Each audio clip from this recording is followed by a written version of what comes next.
La portada de Reporte Índigo de hoy se titula Talento mexicano desconectado del futuro laboral, que habla de que el mundo se transforma de forma acelerada. Más de la mitad de los jóvenes que logran ingresar a una universidad se concentran en 10 carreras que no serán las más demandadas en el futuro, lo que los pone en una situación compleja para poder tener empleos competitivos con buenos salarios. El Foro Económico Mundial estima que más del 40% de las habilidades requeridas por el mercado laboral van a cambiar en los próximos 10 años, por lo que las profesiones relacionadas con el aprendizaje automatizado, el análisis científico de datos y la sustentabilidad serán las carreras más demandadas. Precisamente el titular y encargado de esta investigación periodística, mi compañero Gabriel Nava, ya se encuentra con nosotros aquí en el estudio. Gabriel, bienvenido, ¿cómo estás? Muy buenas tardes. Bueno, ¿qué tal? Muy buenas tardes a ti y a todo el auditorio, ¿qué tal? Pues interesante, ¿no? El concepto como en los últimos, ni siquiera los últimos 10 años, los últimos 5 o 3 años,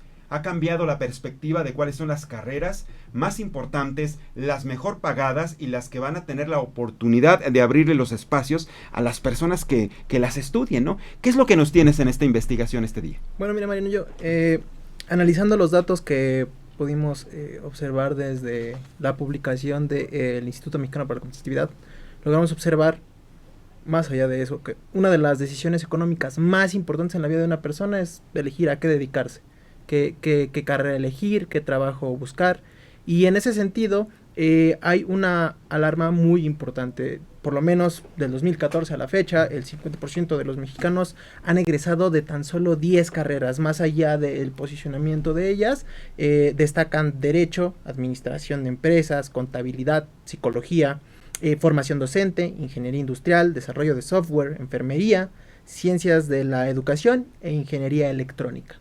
Sin embargo, como lo observamos, un organismo como el Foro Económico Mundial propone que las habilidades que están de cara a la próxima década pues no empatan para nada con lo que el joven estudiante mexicano está decidiendo tomar, ¿no? En ese sentido podemos observar cómo se crea una suerte de odisea para ver cómo se elige, cómo se logra terminar, por ejemplo, porque también hay un dato muy importante: de cada 100 mexicanos que logran entrar a la primaria, pues bueno, apenas 40 logran llegar a la universidad y 26 la terminan.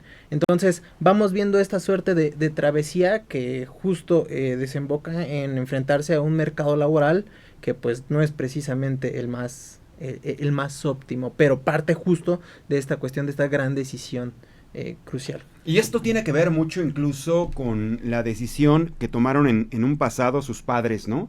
La familia es bien importante, el factor social es muy importante. Muchas veces los estudiantes no saben a qué carrera dedicarse, dónde ir a estudiar, porque hay una presencia muy marcada. Por ejemplo, está muy acostumbrado en determinadas secciones de la sociedad.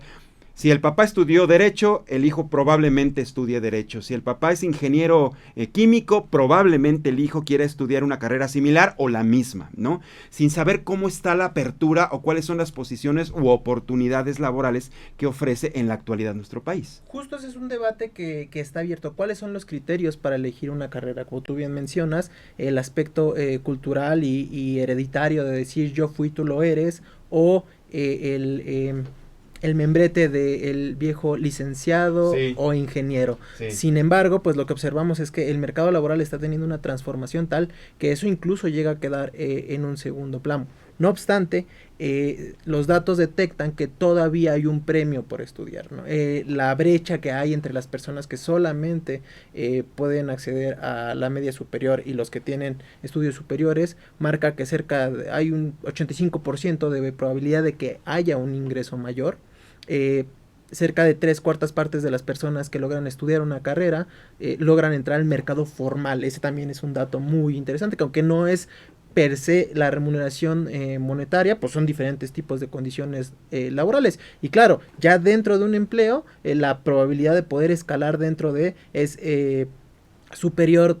Por ejemplo, 3 de cada 4 puestos directivos que hay en una empresa, en una institución, pues son ocupados por personas que tienen educación superior y posgrado. Entonces, a pesar de toda esta digamos, difícil decisión y desarrollo a partir de que elegiste estudiar, pues todavía se conserva ese pequeño premio por estudiar. Ahora, continuando con esa travesía, pues a lo que se enfrenta el talento mexicano es justo a eso, ¿no? Un mercado laboral muy complicado. En ese sentido, OCC Mundial nos ofrecía datos de fronteras sobre cómo se ha transformado el mercado laboral a 3 años de la pandemia, y pues hay 3 cositas que a mí me gustaría resaltar. Número 1, el estrés laboral. 7 de cada 3 colaboradores, como le llaman desde OCC Mundial, presentan o han comentado que en los últimos 3 años han experimentado estos episodios de estrés laboral.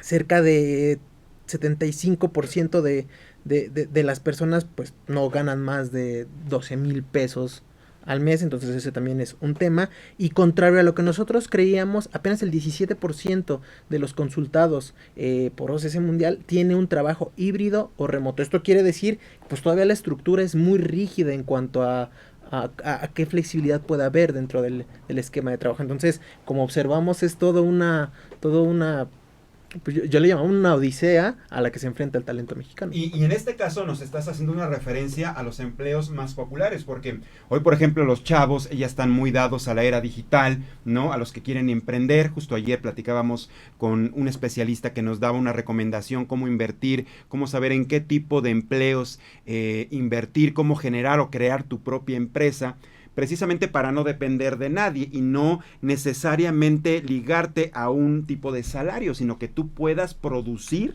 para ti y producir para alguien más. Esto es interesante, ¿no?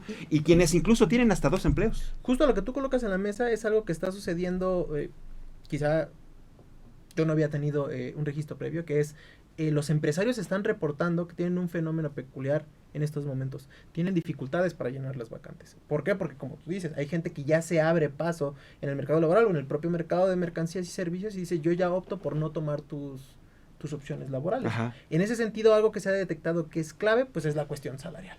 Y de nuevo también encontramos algo muy curioso. Pocas veces una administración junto con la cúpula empresarial suelen estar de acuerdo en algo. Uh-huh. Y es curioso porque actualmente, desde sus fronteras, ambos coinciden en que el alza salarial debe de ser imperativa.